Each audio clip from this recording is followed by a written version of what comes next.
Bonjour à tous. Comme vous le savez, la chasse au trésor Opération France 98 qui va démarrer le 12 juin, en même temps que la Coupe du Monde, est faite pour toute la famille. Eh bien, je vous propose aujourd'hui de voir une chasse au trésor que j'ai écrite pour les collégiens. Elle est écrite pour les collégiens, c'est certain, mais je pense que si vous la faites et que vous êtes un adulte, vous allez la résoudre en 10 minutes, un quart d'heure, évidemment. Mais néanmoins, ça vous apprendra beaucoup à voir comment est structurée une chasse au trésor, parce que vous ne serez pas embêté par la difficulté des énigmes. Allez, je vous explique tout ça. Comment ai-je inventé cette chasse au trésor? Hier, il faisait très très beau, j'étais à un repas de famille dans un jardin, et il y avait autour de moi, dans ma famille, un collégien qui m'a demandé comment je faisais pour écrire une chasse au trésor, comment ça marchait une chasse au trésor. Il m'a posé des milliers de questions intéressantes. Et pour lui expliquer, je lui ai proposé, comme ça, sur des feuilles A4, de lui écrire une chasse au trésor en 10 minutes. Euh, et c'est cette chasse au trésor que je vais vous présenter. Donc déjà le titre, j'ai choisi un titre qui était adapté à la situation, je l'ai appelé la chasse au trésor que vous allez faire pour collégiens, s'appelle le citron perdu de la cuisinière. Eh oui, pour qu'on puisse commencer à manger au soleil, la cuisinière avait besoin d'un citron et il avait disparu.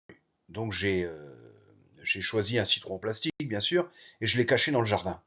Et maintenant, vous allez voir les énigmes. Mais avant ça, pour vous permettre de la résoudre, je vous présente le décor, c'est-à-dire le jardin lui-même. Je vous précise d'abord que le collégien qui a fait cette chasse au trésor, il l'a résolue en 3 quarts d'heure. Donc bravo, il s'appelait Mani, et je le félicite pour ce super travail de jeune chasseur. Donc voici donc le décor de votre chasse au trésor. C'est un jardin dans lequel, vous voyez, j'en ai rajouté évidemment, hein. Vous trouvez tout ce qu'on trouve dans un jardin ou dans lequel il y a des enfants ou des ados qui jouent, des parasols, des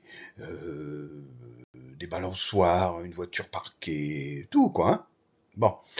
Et donc, j'insiste bien, cette planche PowerPoint n'est pas une énigme, c'est juste pour vous présenter le lieu où va se dérouler votre chasse.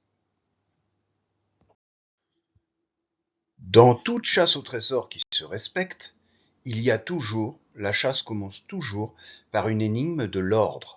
On l'appelle une énigme de l'ordre. En quoi ça consiste?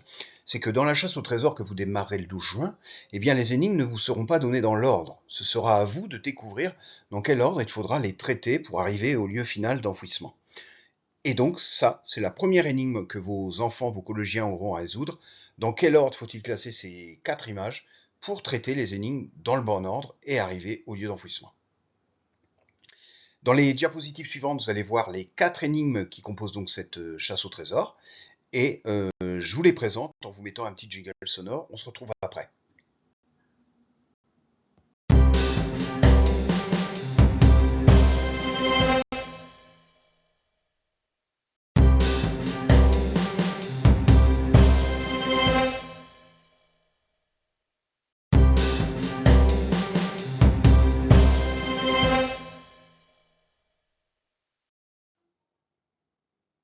Et bien voilà, c'était la dernière énigme. J'espère que vous avez compris le principe. Je vous laisse travailler là-dessus, je vous laisse en parler à vos collégiens ou collégiennes. Et puis, bien sûr, si vous pensez avoir trouvé la solution, ou si au contraire votre enfant bloque un peu, bah, vous m'envoyez un petit mail pour votre solution. Et puis, je vous dirai si c'est la bonne réponse, mais je pense que vous allez trouver facilement. Je vous dis à très bientôt. Surtout, je vous donne rendez-vous le 12 juin pour la mise à disposition de votre chasse au trésor, Opération France 98. Et là, vous allez voir pour des choses passionnantes sur le football et d'autres choses. Je vous dis à très très bientôt.